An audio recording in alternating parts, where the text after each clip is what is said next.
Hi, everyone. Hey guys, how we doing out there?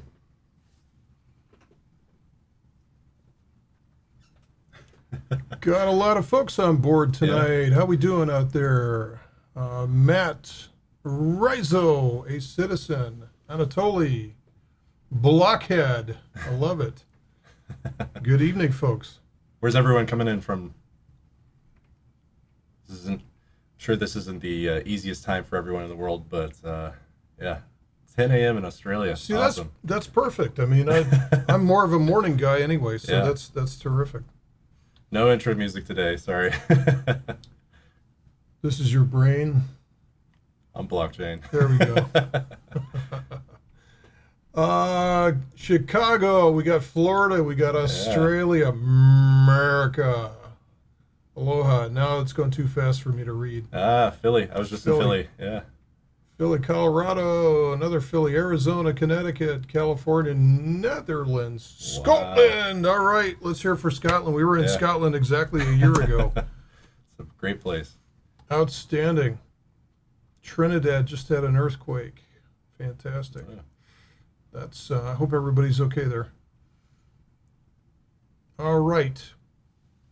Well, you want to get things kicked off? We'd Yeah. like to welcome everybody aboard to the first live public Ready Set Live here. Yeah. And we're just experimenting with live stream and getting this thing going. And we wanted to reach out to you guys and thank you for being on board Yeah. with our newsletter and following us on YouTube. And so we got a couple of things for you tonight, and then we'll get out of your hair. You can get back to streaming on Netflix or whatever you guys are doing.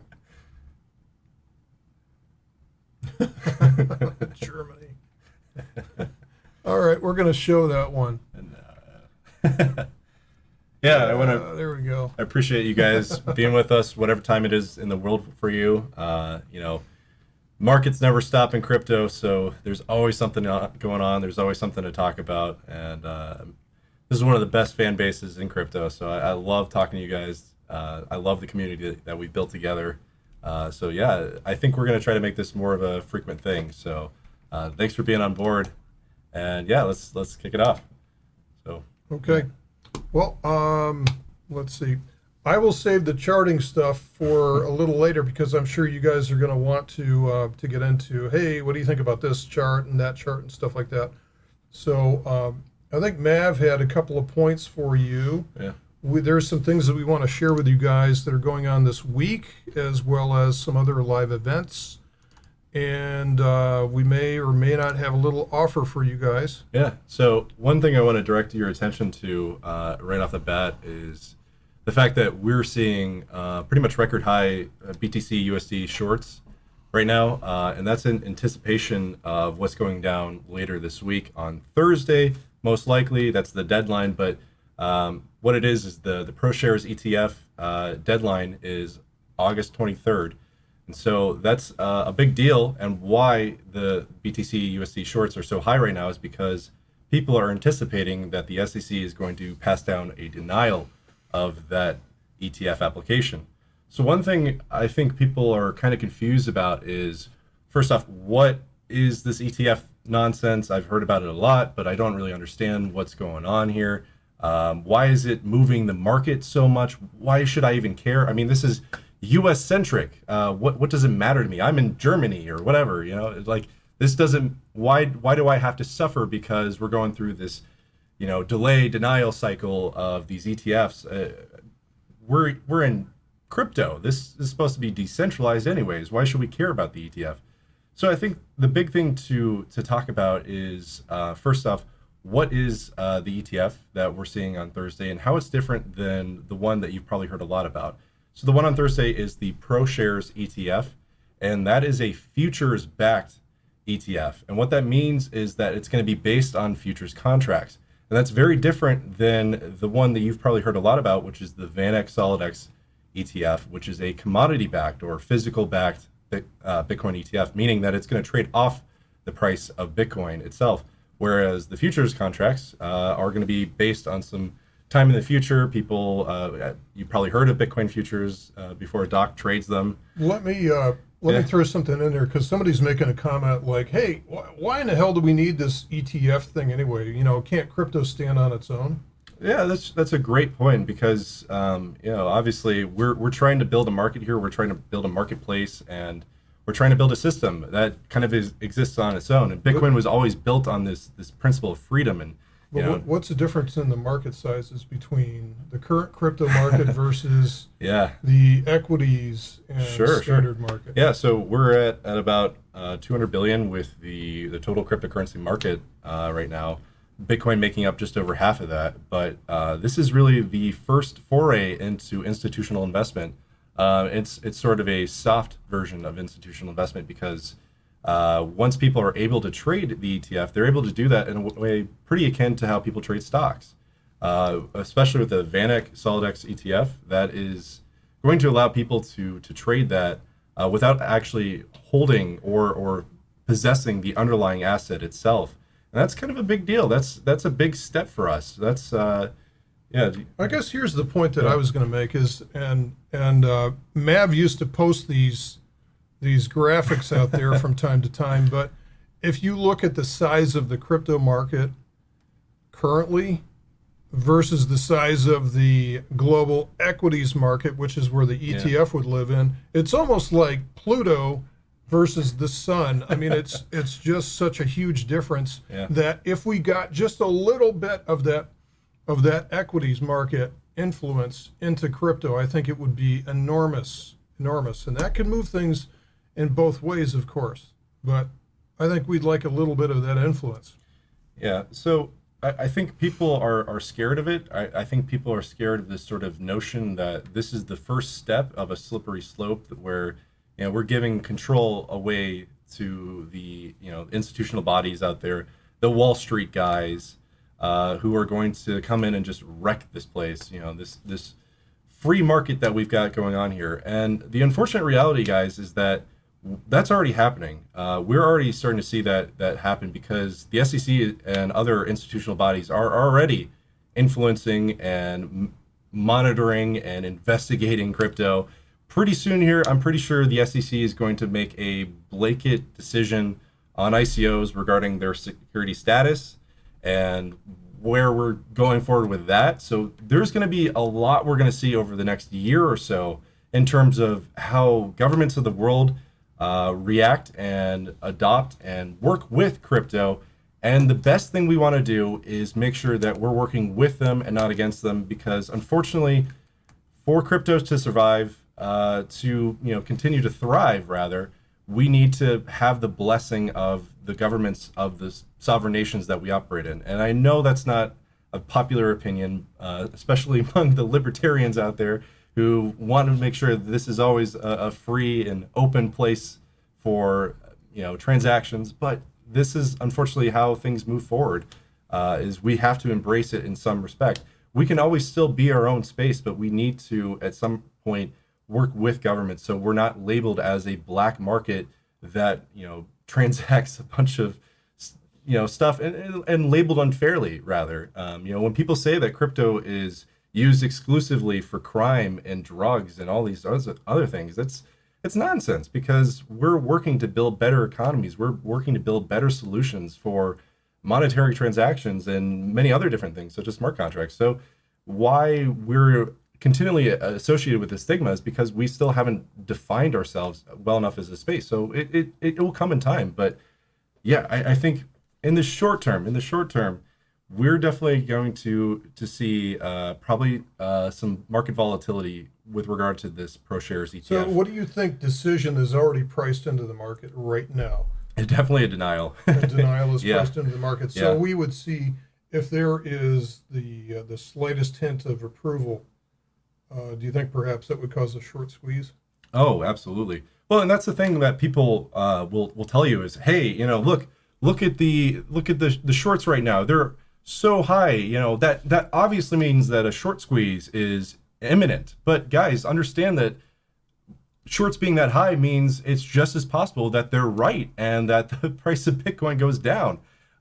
So understand that short squeeze imminent just because Bitcoin shorts are up does not mean that it's going to predicate a certain thing. the market exists to get the most people on the wrong side of whatever possibility is going to happen. The market exists to separate the most amount of people from their money. So we could very well see that even if there's a denial, the market could go up. So I'm not saying that it's going to go one way or the other, but we're definitely going to see some market volatility this week.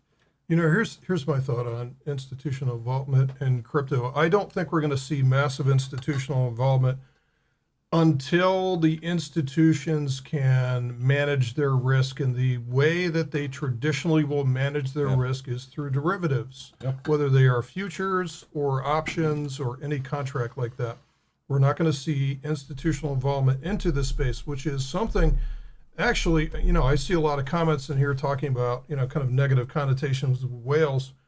But guys, I've been swimming with whales for 20 years, and it's, sometimes it's okay to be the remora, attaching themselves to a shark. That's perfectly fine. There's plenty of edge left for everybody. Yeah. So yeah, this is it's definitely a contentious time. I know it's kind of painful because we keep going through these cycles, the cyclical nature of the market, where it's like, okay, when ETF, if the ETF is inevitable, when is it going to happen? And I think the SEC has made it clear that they see market manipulation and market infrastructure standing in the way of any sort of exchange traded product being passed. We currently see there's 10 futures-backed ETF applications right now in the hopper, and there's one physical-backed ETF, the commodity-backed VanEck SolidX ETF. So this is definitely moving forward, but when it happens, we're still not sure. I would side on it not happening until 2019. So just bear that in mind, that it could take until then or even longer for something like that to come along. But yeah, I think the big piece here that most people are lacking is sort of the education and the information. And there's a lot of misinformation around this sort of stuff right now.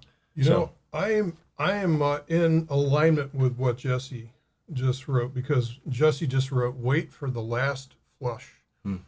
And I believe a lot of you guys are out there, wondering what's going to happen next. And, what I would do is I would stop listening to everybody else, stop listening to the pundits, stop listening to the news, stop listening to that Kelly guy on CNBC, whatever his name is, Brian Kelly, whatever. Stop listening to everybody, even stop listening to me, and let the price tell you what's happening, because the price will never lie. Where we run into problems is where we put our own bias and our own confirmation bias on things. And it actually will make you blind to actually what's happening in front of your face. So the market is doing everything it can to tell you what's going on. If you were to roll a marble onto today's chart, which way would it go? It's going to go to the downside. So we are still in a bear market. Believe it or not, I'm hearing people that are spreading information that, we're not technically in a bear market because we're not below this and that moving average. It's like, are you out of your mind? We're down 80%. We was 74% alone on Bitcoin. So that, to me, I'd say is a bear market. So what has to happen with a bear to get people off of the bear is that we've got to convince people that it's over, it's done. And that's every bear market I've ever seen has gone through that phase where everybody's like, well, this is it. Let's play taps for this thing because it's all done. And what happens is the eventual rally that comes off of there is called a disbelief rally. And it's named that for a reason, because nobody can believe that it actually is rallying at that point. You want to draw it? Oh, we could get to that point. Okay, so let's see. We got a couple of things. We want to keep this timely. We don't want to run this past half an hour. We got people in Australia needing to go to work. And we got people in Europe that are probably wondering why on earth we're scheduling this at this particular time. So just a couple of things we wanted to bring up to you guys, and then we will love to take your questions, and we'll open it up. Keep them clean. All right. We do want to point out to you guys, that this is something we've been doing in our premium newsletter. We're doing a weekly live stream every week now. So this is something that we've been doing the last couple of weeks, and it's pretty well received. So people like that sort of extra touch to it. So what I'd like to offer for you guys, if you have not, let's see if I can find this here. I'll get this link out, and bear with me a second here.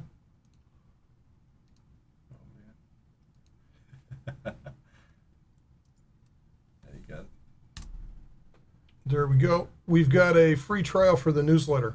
So a free trial for the newsletter if you guys want to check it out. So for a free week, you can kick the tires, see what you think of the newsletter.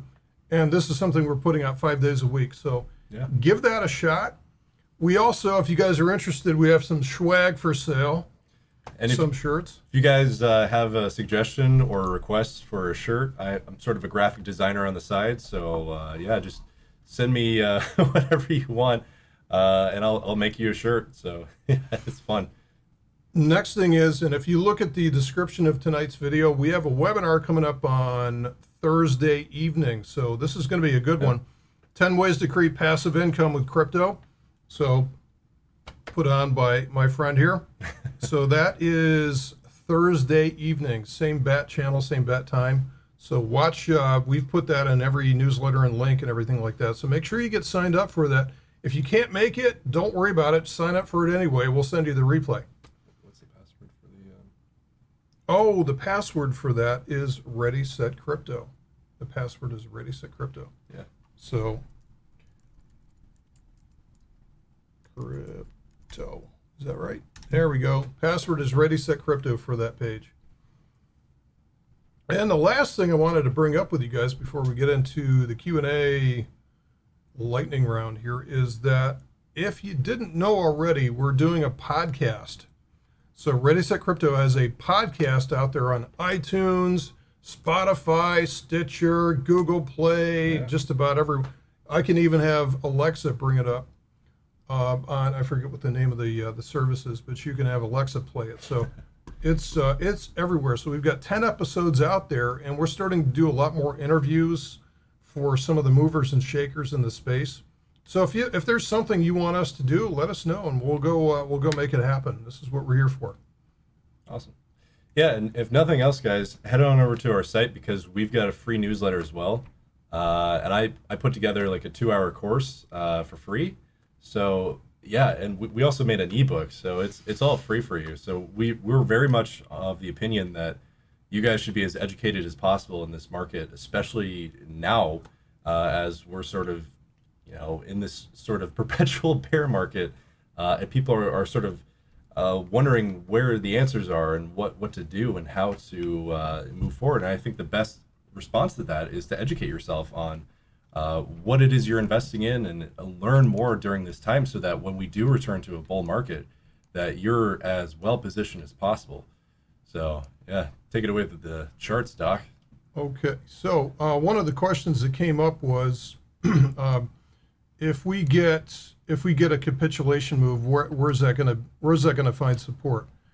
And what I want you guys to do, and let's see if I can do this here. History does not repeat, but it rhymes. Somebody told me that once.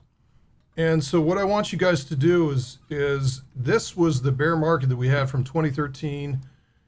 And it went to the beginning of 2015. This is where the capitulation was. And then we had a sideways consolidation. Here began the relief rally. But what I want you guys to look for is this signature here. So somebody's looking for my prediction as to where the bottom is going to be. I have no idea.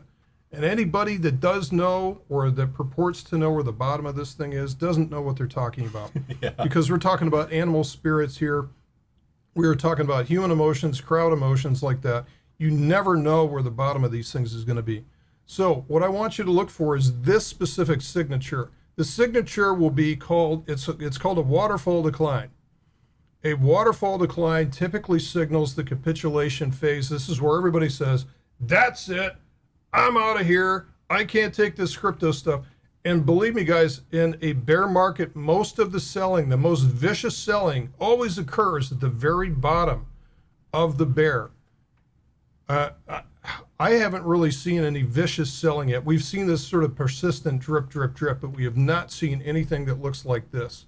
Notice also the volume spike. This is the real deal right there. This is where we cement the bottom if something like that happens. So if we go over to today, let's go set it to auto. Let's go over to today. The closest thing that we got to this was in late February. That was the closest thing to any kind of capitulation selling that we got. So these things are complex. It'll take a while to flush this out. Trust me, you want to go through this process. We don't want an early rally right now. I know that is sacrilege for me to say that to you guys, but we do not want an early rally. An early rally will just fail again. It's like putting a house together and just putting a nail here and there and stuff like that, not using some good, 12 penny nails on the dude. You want to put it together with glue and screws and stuff like that and not tick it together. Because an early rally from this thing will fail. It'll be a house of cards. Okay, next one. Yeah, well, I did want to add just one thing to that. Guys, understand that in the next 4 or 5 weeks, we're going to see 4 possible Bitcoin ETF denials. And that could be something that, especially if we see a denial on the VanEck SolidX Bitcoin ETF, not saying it's going to happen, but it's a possibility. That is a potential, the market might lose faith after that. So, we're definitely entering some interesting times right now. All right, let's take some questions. Well, okay, so the accountant wants to know when to buy. Well, that's a good question. Okay, so it's actually very simple. We want to buy in a rising market. We want to buy in a rising market, and this is where people, and I will work with you guys. I will work with you because this is what I do. I will show you what the difference is between a rising and a falling market. So a lot of this depends on your ability to use multiple time frame trends. So most people just get hung up on the daily chart, but when we go out to the weekly chart and start to do this and start to understand what an actual trend is, we can see that we're still on a weekly downtrend, still with lower highs and still with lower lows. When the market reverses, we will see a weekly chart making higher highs and higher lows, and then it'll be okay to come back in again when we have that. Until that time, rule number 1 of price action, larger time frames dominate the trend. Rule number 2 is reversals start from the inside out. They start from the smallest time frames and work themselves up. That's what we can help you determine is when the actual bottom has hit and we start. I like buying assets that go higher in price. Yeah. Be very, very careful in a bear market before you buy the dip. That was podcast number 10. There you go. Yeah, Ronnie's bringing up a really good point, though, that you guys are learning from this at the right time. When we do enter a recovery of any sorts, you're going to have so much more experience than the people that are getting in at that time.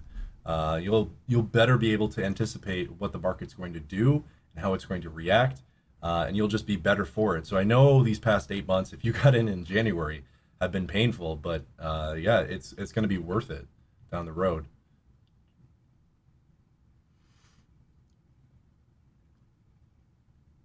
What's with all the all caps, guys? Jeez. Okay, let's see. Do you see this? What do you think about the 80% from all-time theory, which is 39.33? Well, look, I mean, it depends on the market. To me, every market correction, every bear is going to be different. Everyone has their own reasons for selling. Every single one has their own emotions. Like somebody said, history doesn't repeat, but it rhymes. That does look the same. Josh was asking about comments on Walton Chain right now. Walton Chain is about to release their white paper version 2.0. So if nothing else, you can use that as an opportunity to buy the rumor, sell the news. It will definitely give them a little bit of price volatility. So long term, I'm still very much bullish on Walton Chain. Okay, let's go. Let's see if we can do these really quick here. So, what do you think on VeChain? VeChain is fine for what it's doing. I think they're sort of in miasma right now with regard to they're still doing the mainnet stuff and token swap and all that. I think once they are better able to define their long-term vision and the technology behind it, I think VeChain will do much better. I think just people are a little bit confused by it right now, and we need to see more projects built on it before we can see some true, you know, movement with that one. But yeah, I think for the time being, it's doing okay. It's definitely moving a lot more than just about anything else out there. Okay, who was asking to that? Brent was talking about the XBT. XBT is the U.S. futures contract coming from the CBOE. Yeah. And Brent, before you short that thing, let that ascending trend line be broken. So that's a bear flag setting up. Wait for that to break, then you can go short on the XBT. That is currently the only way I would go short on a crypto. I do not believe in most retail traders going naked short the spot currency. So wait for the derivatives to come along, and I believe we'll have some good news for that by the end of the year. Yeah. Julio's asking about my opinion on ETC or Ethereum Classic. I think Ethereum Classic is probably the most boring coin in the top 20 other than Tether. Uh, Honestly, it's a hedge against Ethereum itself, because if Ethereum starts to go down a direction that majority of people don't support, they can sort of revert back to Ethereum Classic. So I've always seen it as just kind of playing sort of a game against Ethereum, or a hedge against Ethereum. There's nothing wrong with it. It's got its own mission, and it's actually starting to get its own dApps. So that's kind of interesting and exciting to see. But it's just going to move a lot slower than Ethereum itself, and there's nothing wrong with that. So it's really exciting to see it added to Coinbase. They're not going to leave you alone until you comment on Elastos. Elastos. Yeah, Elastos is interesting. I think I'll give sort of the same explanation to that one as I gave for VeChain. It just needs more time in, the sausage machine to really show that it's worth investing in. And I think it's got a really interesting long-term vision. I think it sort of stands alone. There really isn't a lot like it out there. So yeah, Elastos is definitely an interesting project. I just would like to see some more from it. But yeah, it's definitely moving along. It's definitely one of the coolest projects I think is out there right now. People are asking us about Ethereum, why it collapsed. We went into that in Yeah. our premium newsletter last week. Mav spent like 3 pages on that alone. Generally, the explanation as to why we've seen such a downturn in Ethereum itself right now, and really look across the board, a lot of the platform coins out there are struggling. And I think a lot of it is just kind of the disillusionment, as we have seen a lot of these projects that were built on platforms such as Ethereum turned out to be scams and stole investor money. And really, this comes to the question in the morals and the ethics behind decentralization itself. Are these platforms really worth building on if they can't secure us against projects that aim only to steal people's money? A la BitConnect, that kind of stuff. So what we need to see from platforms moving forward is more of that vision, more of the ability to help prevent against that kind of stuff. But I think this is a very temporary problem. We've always known that there are scams on Ethereum. There's going to be scams on any platform, or especially as it relates to Ethereum, which is really a protocol. It's not a stock or anything like that. Ethereum going down doesn't mean that it's not like they failed to meet quarterly earnings or something like that. No, you have to have the long-term vision in mind. So yeah, I could go on and on about this, but we're just in that transitory period right now. But we will definitely see it change as scalability and fungibility and those sorts of things start to be solved, and we find solutions for that. So it's a tough time right now, but we'll move forward.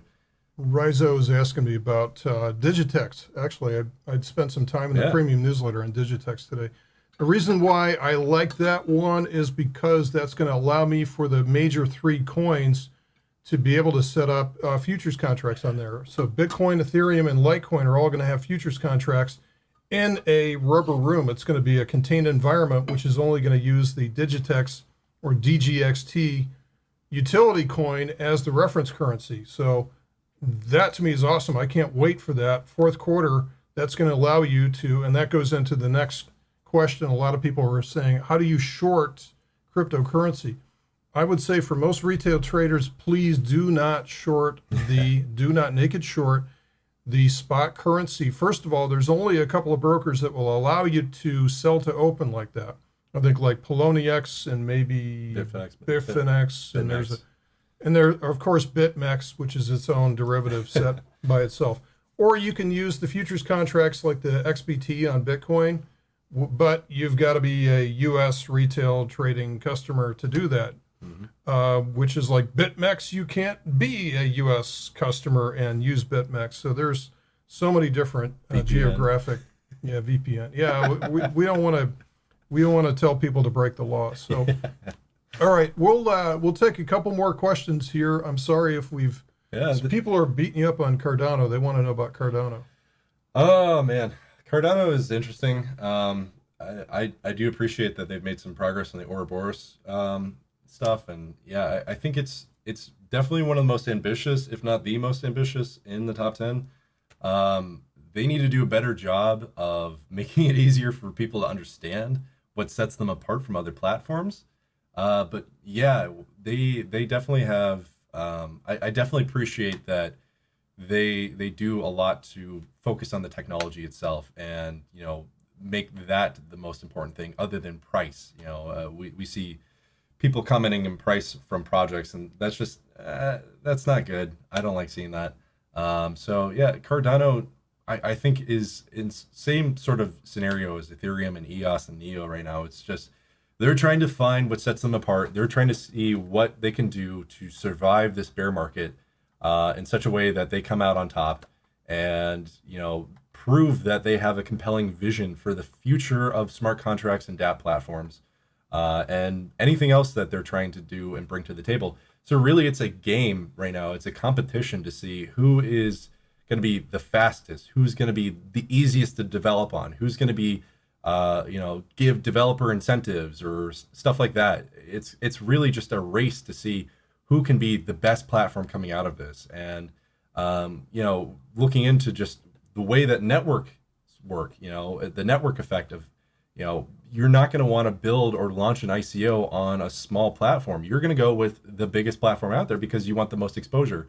So really, when we see, when we come out of this bear market and we start to push forward, it's sort of the same thing we saw in the late 90s with the dot-com stocks. Only the strong will survive. Only the big platforms will make it through this. Metcalfe's law, it basically dictates that only the biggest platforms are going to be the ones that are germane to the network effect. So it's very important that they come out of this as strong as possible. So yeah, it will be very interesting to see how the market kind of dictates which is the best. So yeah. Let's see what else. I think we have some people here that work for Zen Protocol. Yeah. Okay, let's see. Let's take one more, and then we will sign off for the evening. And once more, we want to remind you guys to meet us on Thursday. We want to talk to you guys about passive income on Thursday night. Yeah, make money while the market's down. Passive income. So let's see. Let's see. A lot of these are tough questions to answer in the space of a couple of minutes. How long do you expect the bear market to last? How long do I expect the bear market to last? Well, the last one took, in most markets, bear markets last about 18 months. But what we found with crypto is that crypto tends to be a little bit faster. However, we can look at the space and time between 2014 and halfway through 2015. That was about 18 months. Now, I hate to say that we have another year to go here of this bear market, but we could have a lot of, that's a 4-hour chart. You don't want to look at that bit. We may have a ways to go. We still have not seen the flush yet. We've still not seen the flush yet. And when that happens, it will be unmistakable. That will be the value point for everybody. Everybody at that point is going to run away from crypto. And this is where we're going to be buying like crazy. into something like that. Yeah. Any other final thoughts? I mean, it's however you guys want to look at it. Glass half full, glass half empty. You know, we're still going to be probably in this for another couple months, if at the minimum. And like I said, we're going to go through some pretty tough dates in front of us during the next month. This Thursday is one of them. So it's going to be you gotta keep the long-term vision in mind. If you're in this space, I like to say that you need to have a minimum investment horizon of at least 5 years, because otherwise you're going to be disappointed when we go through bear and bull cycles like this. You know, you're not gonna. You gotta keep the long-term vision in mind. Yeah, and you gotta break the cycle. You have got to break the cycle. You guys have got to do whatever you can to do, not to chase after rising prices and to sell into dropping prices. Yeah. Because that is what 99% of investors are doing out there. They're doing it all wrong, and they're using their emotions to make their decisions. So you've got to be able to fight that. If you don't understand what I'm talking about, if you don't understand what this investor mentality and the investor mindset is, please reach out to us. We have a lot of different material on that. We put in the podcast as well too. Yeah, check out the podcast. Doc does a great job of kind of explaining the mentality that you need to have during a down cycle like this. It's very important that you keep that in mind, so that you don't look at your blockfolio and say, "Oh no, the world is ending." You know, it's going to be okay. It's going to be okay because. I'll give this past weekend, for example. I was just at a blockchain conference, and just the levels of conversation we had there, and the people I talked to, you know, guys that were working on projects and people that were involved in the space, we didn't talk about price. We talked about what we're doing with this technology, where we're going, what it is this space aims to accomplish, where we can disrupt existing opportunities and industries. So it's really... that's where you need to have that sort of mindset, not just on price, because it will turn around. We will be okay. It's going to take some time, unfortunately, but that's just the nature of being in a disruptive, speculative space, is that things are not going to always play the way that you want to. But again, look back at December, January. Were you at all concerned about where the price was going? No. So keep that in mind when we're down in the pits here, is that just as easy as it's down to be up here, it's just as easy to go back up. So, you know, it will come back. We will be okay, but it might take some time. So just hang in there, guys. I know it's tough, but we're all in this together. So I really appreciate you being here with us and taking the time to, you know, be a part of this community. So I really appreciate it. Okay, thanks, guys. Please join us on Thursday night. We'll talk about passive income. Yeah. I'd like to thank everybody for hanging out with us tonight. I apologize if we were not able to get to all of your questions. There's so many comments scrolling on past with a lot of agendas, so we can't fit everybody's, but we appreciate you guys hanging out with us. Yeah. Thanks, everybody. Adios. Sayonara. Have a good one.